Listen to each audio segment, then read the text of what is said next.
বিশ্বনবী ওমরে ফারুককে দেখেন নাই। ওমরে ফারুক লুকিয়ে লুকিয়ে বিশ্বনবীরে ফলো করে। বিশ্বনবী এশার সালাতে সূরা হাক্কা তেলাওয়াত করতে আরম্ভ করলেন। তেলাওয়াত করতে করতে করতে করতে বিশ্বনবী সামনের দিকে যেতে লাগলেন। বিশ্বনবীর চমৎকার কণ্ঠের তেলাওয়াত শুনে ওমরে ফারুক মুগ্ধ হতে লাগলো। ওমরে ফারুক অবাক, কিরে এত সুন্দর শব্দের গাঁথনি, এত সুন্দর বাক্য, এত সুন্দর অন্তমিল, এত সুন্দর কথা, এটা কবিতার মতো লাগে। মনে হয় মোহাম্মদ কবি হয়ে গেছে। কি হয়ে গেছে সবাই বলেন? মনে হয় মোহাম্মদ কবি হয়ে গেছে, কাব্য প্রতিভা দিয়ে নিজেই কবিতা বানাইছে।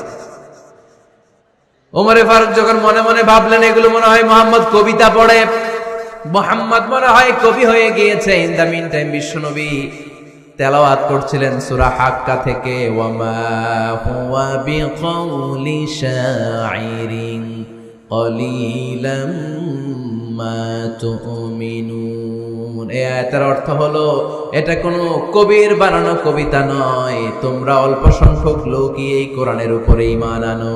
সুবহানাল্লাহ পড়ে। বিশ্বনবী ওমরে ফারুককে দেখছে নাকি?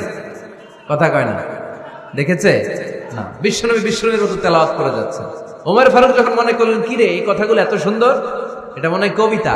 ইন দ্য মিন টাইম বিশ্বনবী যে আয়াতটা তেলাওয়াত করছিলেন, কোইন্সিডেন্টলি দৈবাত মিলে গিয়েছে।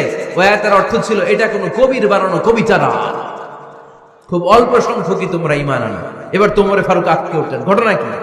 আমি মনে মনে ভাবলাম মোহাম্মদ কবি, আর যেটা পড়তেছে এটা কবিতা, কিন্তু মোহাম্মদ আমার দেখেও নাই, কিন্তু বলতেছে এটা কবির বানানো কবিতা না। তাহলে মোহাম্মদ মনে হয় গণক হয়ে গেছে। কার মনে কি চলে না দেখেই বলতে পারে। নাউজুবিল্লাহ পড়বেন না? ওমর ফারুক এবার মনে মনে ভাবে মোহাম্মদ তাহলে কবি না, আগেরটা ভুল ধারণা আমি করেছি। মোহাম্মদ কবি নয়, মোহাম্মদ হলো গণক। আওয়াজ করে পড়েন না আউযুবিল্লাহ। মোহাম্মদ মানুষের মনে কি চলে গণনা করে সব টের পেয়ে যায়, সব বুঝতে পারে। বিশ্বনবী তখন যে আয়াতটা তেলাওয়াত করছিলেন সেটা হলো ওয়ালা বিকাউলি কাহিনিন কলিলাম মা তাযাক্কারুন। বিশ্বনবী তখন যে আয়াতটা তেলাওয়াত করছিলেন এই আয়াতের অর্থ হলো এটা কোনো গণকের বানানো কথা নয়, খুব অল্প সংখ্যক লোকই তোমরা উপদেশ গ্রহণ করো। বিশ্বনবী ওমর ফারুককে দেখে? কথা কয় না, দেখে না, কিন্তু মিলে যাচ্ছে। ওই আয়াতের পরের আয়াতটা ছিল এটা গণকের বানানো কোনো গণনা নয়, খুব অল্প সংখ্যকই তোমরা ঈমান আনো। এবার তো ওমর ফারুক বেহুশ। হায় হায়, প্রথমে ভাবলাম কবিতা, সে পড়ে যাচ্ছে না কবির বানানো কবিতা না। এরপর মনে মনে ভাবলাম মনে হয় গণক, সে বলে না এটা গণকের বানানো গণনা নয়। তাইলে এটা কি? এটা কি? কি এটা? কি পড়ে মুহাম্মদ, যার কণ্ঠের তেলাওয়াত শুনলে মানুষ পাগল হয়ে যায়। বিশ্বনবী তখন পড়তে আরম্ভ করলেন তানজিলুম মির রাব্বিল আলামিন। এর মানে হলো এটা কবিতা না, এটা গণকের বানানো গণনা না, মানুষের বানানো কিচ্ছু না, এটা গোটা বিশ্বের রব আল্লাহ পাকের বাণী। সুবহানাল্লাহ পড়ে। এই 2 নাম্বার ডোজ পড়লো। প্রথম ডোজ পড়ছে দোয়ার ডোজ। প্রথম ডোজ কিসের? দোয়ার। 2 নাম্বার সূরা হাক্কা দিয়ে আল্লাহ দিলেন এক ধাক্কা। এই সূরা হাক্কার ওই ঘটনার পরে ওমরে ফারুক তো পাগল পড়া, কি ঘটে গেল আমার সাথে ওই দিন। আমি মনে মনে যা ভাবি সব মোহাম্মদ বুঝে। আল্লাহ 2 নাম্বার ডোজ দিলেন সূরা হাক্কা দিয়ে এক ধাক্কা। সুবহানাল্লাহ পড়েন। এরপরে ওমরে ফারুক প্রায় বিশ্বনবীর কথা ভাবেন, বিশ্বনবী কোথায় যান লুকিয়ে লুকিয়ে দেখেন। এবার রব্বুল আলামিন ভাবলেন এবার সূরা তাহা দিয়ে আমি 3 নাম্বার ডোজ দিয়ে দিব। পড়েন সুবহানাল্লাহ। এবার 3 নাম্বার ডোজ পাবেন, কিন্তু শয়তান ওয়াসওয়াসা দিচ্ছে, ওমরে ফারুক যাও, মক্কায় ঘোষণা হয়েছে মুহাম্মদের কল্লা এনে দিতে পারলে এত এত স্বর্ণ মুদ্রা। শয়তানের ওয়াসওয়াসায় আবার ভুল পথে হাঁটতে লাগলেন সাইয়েদনা ওমর। নাঙ্গা তরবারি নিয়ে বিশ্বনবীর মাথা কাটার জন্য বের হয়ে গেলেন। বনু জাহারা গোত্রের একটা লোক বলে, ওমর তুমি কোথায় যাও?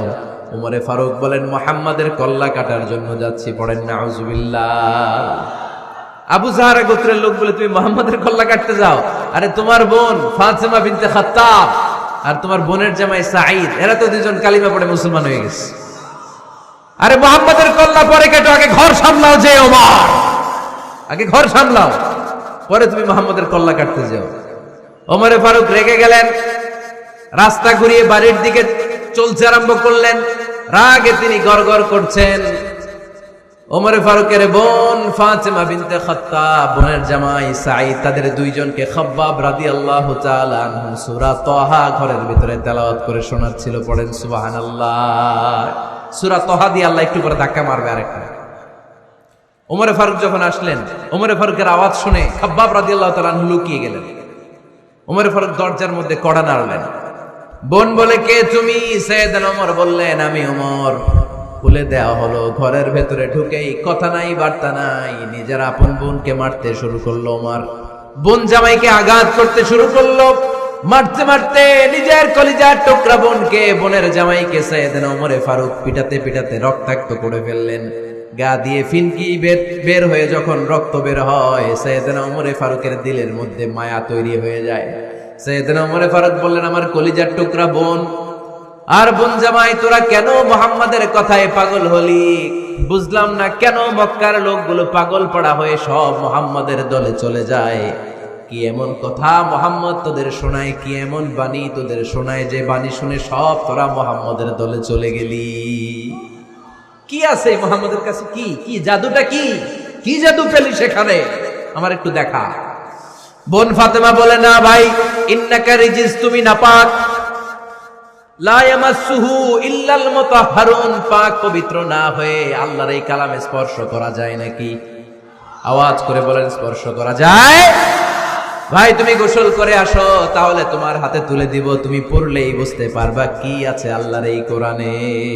সুবহানাল্লাহ পড়েন। সাইয়েদনা ওমর ফারুক গোসল করে আসলেন। বোন এবার সূরা তাহা চামড়ার মধ্যে সূরাতু তাহার কিছু অংশ লিখে খাব্বাব রাদিয়াল্লাহু তাআলা আনহু লুকিয়েছিলেন। ওনার হাত থেকে সূরা তাহার অংশটা নিয়ে সাইয়েদনা ওমর ফারুকের বোন ওমর ফারুকের হাতে দিয়ে বলল, ভাই তুমি আসার আগে এই অংশটা সবাই মিলে তেলাওয়াত করছিলাম। ওমর ফারুকের হৃদয়টা তখন একেবারে নরম, কারণ আগে ধাক্কা খাইছে কয়টা? জোরে বলতে হবে। প্রথম ধাক্কাটা কিসের? হ্যাঁ, দোয়া। দ্বিতীয়টা হাক্কা, সূরার নাম হাক্কা দিয়ে দিছেন আল্লাহ ধাক্কা। এবার দিবে সূরা তাহার ধাক্কা। ওমর ফারুক হাতে নিলেন। খুব ভালো আরবি জানতেন, চমৎকার আরবির অর্থ বুঝতেন, কারণ আরবি ভাষাভাষী মানুষ। হাতে নিয়ে নজর দেওয়ার পরে ওনার চোখ দিয়ে দাঁড় দাঁড় করে পানি বের হয়ে গেল। ওমর ফারুক আয়াতগুলোর দিকে তাকিয়ে পড়তে আরম্ভ করলেন। তাহা মা আনজালনা আলাইকাল কুরআনা লিতাশকা ইল্লা তাযকিরাতান লিমান ইয়াখশা তানজিলাম মিম্মান খালাকাল আরদা ওয়াস সামাওয়াতিল উলা। পড়েন সুবহানাল্লাহ। উনি পড়তে আরম্ভ করলেন, তাহা মা আনজালনা আলাইকাল কুরআনা লিতাশকা, এই কোরআনকে হতভাগা জাতি হিসেবে থাকার জন্য তোমাদের উপর নাজিল করি নাই। তানজিলাম মিম্মান খালাকাল আরদা ওয়াস সামাওয়াতিল উলা, এটা ওই রবের পক্ষ থেকে, ওই সত্তার পক্ষ থেকে নাজিল হয়েছে যেই রব জমিন তৈরি করেছেন, যেই রব বিশাল সুবিশাল আকাশও তৈরি করেছেন। সুবহানাল্লাহ। সূরা তাহার এই চমৎকার অসাধারণ শব্দ গাঁথনি দিয়ে এই আয়াতগুলো যখন পড়তে আরম্ভ করলেন, ওমর ফারুক আর নিজের উপর ব্যালেন্স রাখতে পারলেন না, আর ধরে রাখতে পারলেন না। এবার ডাইরেক্ট অ্যাকশন। এবার কি? এবার কি?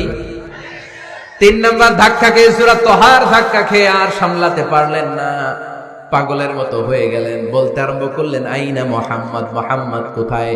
সাইয়েদনা খাব্বাব বললেন, বিশ্বনবী সাফা পাহাড়ের পাদদেশে দারুল আরকাম ইবনে আবিল আরকামের ঘরে বসে বসে লুকিয়ে লুকিয়ে কোরআনের দাওয়াত দিচ্ছে। ওমর, তুমি যদি মুহাম্মদ সাল্লাল্লাহু আলাইহি ওয়াসাল্লামের দেখা পেতে চাও, তাড়াতাড়ি দারুল আরকামের ঘরের দিকে ছুটে যাও। ওমর ফারুক তলোয়ার নিয়ে ছুটলেন, পাগলের মতো ছুটলেন, আর ধৈর্য ধারণ করতে পারেন না। বিশ্বনবীর নূরানি চেহারাটা একবার দেখার জন্য পাগলের মতো ছুটতে আরম্ভ করলেন। ওমর ফারুককে দারুল আরকামের কাছে আসতে দেখে বিশ্বনবীর চাচা হামজা ইবনে আব্দুল মুত্তালিব এসে বলে, নবী তাড়াতাড়ি দারুল আরকামের ঘর থেকে আপনি পালিয়ে অন্য কোথাও চলে যান। ওই যে ওমর ইবনে খাত্তাব নাঙ্গা তলোয়ার নিয়ে আপনার উপর আক্রমণ করার জন্য ছুটে আসছে গো নবী। বিষ্ণুই বললেন, ও আমার সাহাবারা, ও আমার চাচা হামজা, সবাই আপনারা সরে যান, ওমর রে আসতে দেন, ওমর রে বাধা দিয়েন না। কারণ কিছুদিন আগে তাহাজ্জুদের নামাজ পড়ে আমি আল্লাহর কাছে একটা বিশেষ দোয়া করেছি, আমার মন বলছে ওই দোয়াটা আল্লাহ কবুল করতে শুরু করেছে। ওমর ফারুক চলে আসলেন, এসে কোনো কথা নাই, চিৎকার দিয়ে বললেন, আশহাদু আল্লা ইলাহা ইল্লাল্লাহ ওয়া আশহাদু আন্না মুহাম্মাদান আবদুহু ওয়া রাসূলুহু। আমি সাক্ষ্য দিলাম আল্লাহ এক, অদ্বিতীয়, আল্লাহ ছাড়া কোনো ইলাহা নাই, নিশ্চয় আপনি মুহাম্মদ আল্লাহর বান্দা এবং রাসূল। সুবহানাল্লাহ পড়েন। এই কালমা শাহাদাতের ভেতরে আল্লাহর কথা, আমার নবীর কথা ঢুকিয়ে দিয়েছে কে? ঝিনুকের ভেতর লুকিয়ে থাকে যেমন মতি, ঝিনুকের ভেতর লুকিয়ে থাকে যেমন মতি, কালমা শাহাদাতে আছে আল্লাহর জ্যোতি, কালমা শাহাদাতে আছে আল্লাহর জ্যোতি। পড়েন, ঝিনুকের ভেতর লুকিয়ে থাকে যেমন মতি, ঝিনুকের ভেতর লুকিয়ে থাকে যেমন মতি, কালমা শাহাদাতে আছে আল্লাহর জ্যোতি, কালমা শাহাদাতে আছে আল্লাহর জ্যোতি। পড়েন আল্লাহু আকবার। ওই শাহাদাতের জ্যোতি সাইয়েদনা ওমর ফারুকের হৃদয়টারে উজালা করে দিল। দুনিয়ার সব ভয়কে পেছনে ফেলে এক আল্লাহর ভয়কে অন্তরে ধারণ করে আওয়াজ করে বললেন, আশহাদু আল্লা ইলাহা ইল্লাল্লাহু ওয়াহদাহু লা শারীকা লাহু ওয়া আশহাদু আন্না মুহাম্মাদান আবদুহু ওয়া রাসূলুহু। পড়েন সুবহানাল্লাহ। তিনটা ধাক্কা। কয়টা? সবাই বলতে হবে কয়টা?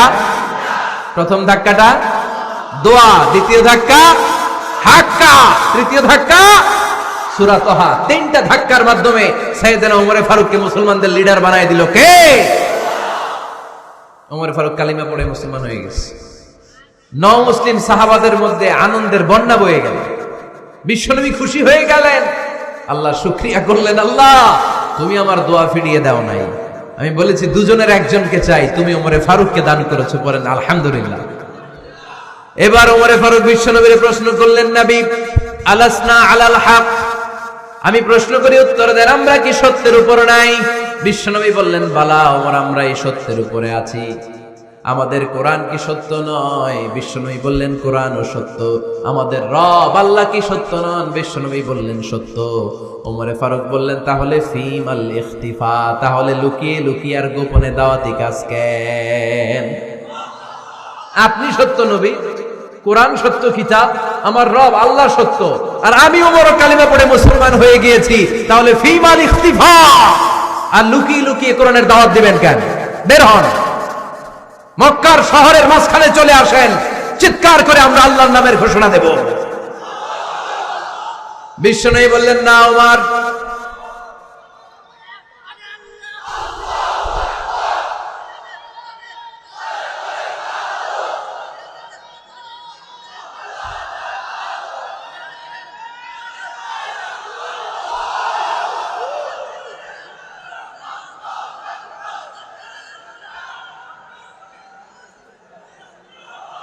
বিশ্বনবী ডেকে বললেন, না ওমর, এটা মাক্কি জীবন, ওমর এটা মাক্কি জীবন, এখানে দাওয়াতি কাজ করব লুকিয়ে লুকিয়ে, আস্তে আস্তে।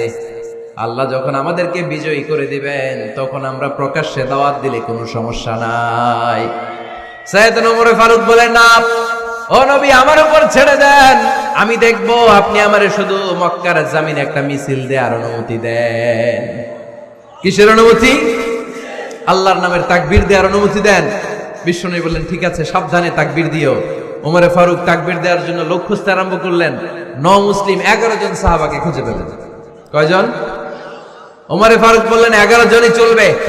11 জনকে 2 লাইন করলেন। কয় লাইন? পিছনে 6 জন, সামনে 5 জন। পিছনের লাইনের নেতা বানিয়ে দিলেন বিশ্বনবীর চাচা হামজা ইবনে আব্দুল মুত্তালিবকে। প্রথম লাইনের 5 জনের নেতৃত্ব দিতে আরম্ভ করলেন সাইয়েদনা ওমর ফারুক নিজেই। 2 লাইন তাকবীর দিতে জানলে বেশি মানুষ লাগে না, 10 জন দিয়ে গোটা বিশ্বটারে কাঁপিয়ে দেয়া যায়। 11 জন 6 আর 5 ওমর ফারুক সামনে দাঁড়ালেন। ওমরে ফারুক সামনে দাঁড়িয়ে এবার আল্লাহর নামের স্লোগান দিবেন। ওমরে ফারুক বললেন, আমরা খুব লম্বা চূড়া স্লোগান দিব না, খুব ছোট্ট, দারুল আরকামের ঘর থেকে কাবা ঘর পর্যন্ত, বাইতুল্লাহ পর্যন্ত এতটুকু জায়গা আমরা তাকবীর দিতে দিতে সামনের দিকে এগোবো, পৃথিবীর কোনো শক্তি আমাদেরকে থামায় দিতে পারবে না। ওমরে ফারুক তখন এক বাক্যের একটা ভাষণ দিলেন। কয় বাক্যের? ওমরে ফারুক সামনে দাঁড়িয়ে বললেন, মান আরাদা আন তাসকুলা উম্মুহ ইয়া জামা ওয়ালাদুহু তারমিলা যাওজাতুহু ফালিয়াসুদ্দানি। কে আছো? মান আরাদা আন তাসকুলা উম্মুহ, কে আছো মায়ের বুক খালি করতে চাও? ইয়া জামা ওয়ালাদু, কে আছো বাচ্চাগুলারে, সন্তানগুলারে ইতিম বানাতে চাও? তারমিলা যাওজাতুহু, কার এত বড় বুকের পাটা আছে দেখি, কে আছো স্ত্রীকে বিধবা বানাতে চাও? বুকের পাটা থাকলে আমি উমরে থামাও, যদি সাহস থাকে আমি উমরের মিছিল থামাও। ওমর ফারুক শুরু করলেন, আল্লাহু আকবার, আল্লাহু আকবার, আল্লাহু আকবার। স্লোগান দিতে দিতে সাইয়েদনা ওমর ফারুক কাবার গিলাফ যে স্পর্শ করলেন, ওমর ফারুকের এই স্লোগান কেউ থামাতে পারে নাই। সাহাবারা বিশ্বাস করে নিলেন, কিন্তু মুনাফিক টাইপের যেগুলো, এগুলো বলে এটা আবার কেমন কথা, উনি আছেন মদিনার মিম্বারের মধ্যে দাঁড়িয়ে, হাজার হাজার কিলোমিটার দূরে কি হচ্ছে উনি দেখবেন কেমনে। এরা বিশ্বাস করলো না, সাহাবারা সবাই বিশ্বাস করলো, মুনাফিক গুলো বিশ্বাস করলো না। তারা মনে মনে ভাবলো, এই মুসলিম সেনাপতি বিজয়ের বেশে যেদিন মদিনায় আসবে, আমরা মদিনার উপকণ্ঠে দাঁড়িয়ে থাকবো, ওদেরকে জিজ্ঞেস করবো এমন এমন দিন ওমরে ফারুকের কণ্ঠের কোনো আওয়াজ শুনতে পেরেছিলে কিনা। বিজয়ী বেশে সাহাবারা যখন ফিরে আসতো, সব মুমিনরা আহলান ওয়া সাহলান জানাতে ওনাদেরকে রিসিভ করতে যেত, মুনাফিক গুলো যেত না। কিন্তু ওই দিন মুনাফিকরা সবার আগে যায় হাজির।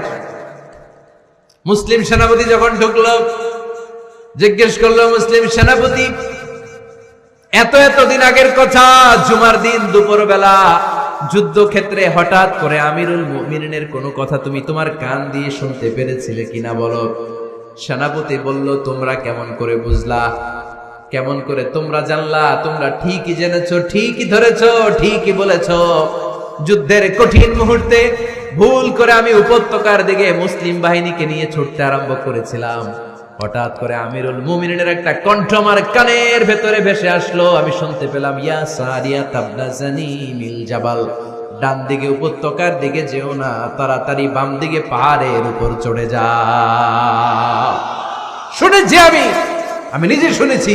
সেদিন আমিরুল মুমিনিনের এই ইনস্ট্রাকশন, এই গাইডলাইন যদি আমরা ফলো করতে না পারতাম, শত্রু বাহিনীর হাতে আমরা কচু কাটা হতাম। আমাদের চেহারা, আমাদের আত্মীয় স্বজনরা তোমরা কেউ দেখতে পেতে না। পড়েন সুবহানাল্লাহ। This is our super hero. আমাদের সুপার হিরোর নাম কি? চিল্লায় বলতে হবে, ওমরে ফারুক রাদিয়াল্লাহু তাআলা আনহু। এভাবে গাইডলাইন দিয়েছেন উম্মাহকে, এভাবে ইনস্ট্রাকশন দিয়েছেন।